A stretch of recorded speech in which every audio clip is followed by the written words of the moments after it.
এই যে আমরা ঘুরতে যাচ্ছি।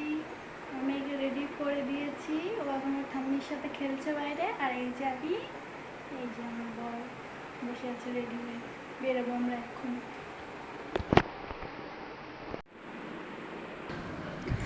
তো আমরা 15ই আগস্ট বেরিয়ে পড়লাম রানাঘাট অবকাশ পার্ক এ।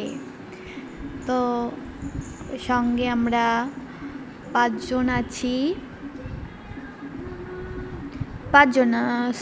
6 জন আছি। তো এই যে অবকাশ পার্কে আমরা পৌঁছে গেছি। পৌঁছেই প্রথমে একটু ফটোশ্যুট করে নিলাম, তারপর মেয়েকে কোলে নিয়ে একটু ফুলে হাত দিয়ে ফটোশ্যুট করে নিলাম। তারপর গণেশ ঠাকুরের পাশে দাঁড়িয়েও একটু ফটোশ্যুট করে নিলাম।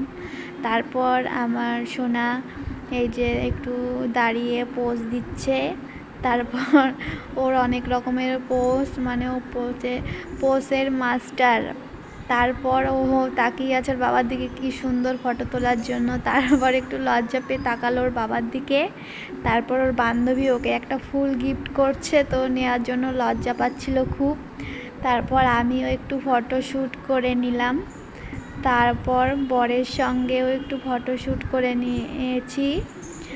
আর এই যে দেখতেই তো পারছো আমার মিশকা সোনা কত এনজয় করছে এখানে গিয়ে। তো ওর বাবার কোলে উঠেও মানে লজ্জা পাচ্ছিল। তারপর আমরা এই ক্যাবে ঢুকে মানে কিছু খাওয়ার জন্য ঢুকলাম। ঘোরা টোরার পর তারপরে এই যে বরবাবু খাচ্ছে, তারপরে এই যে আমার মিশকু সোনাও খাচ্ছে। আমারটা আর আমি দেখাতে পারলাম না, আমি ক্যামেরাম্যান, আমি তুলে দিচ্ছিলাম ওদেরকে। তো তারপর আমার বান্ধবী আর মিশকার বান্ধবীর সঙ্গে একটু সেলফি তুলে নিলাম।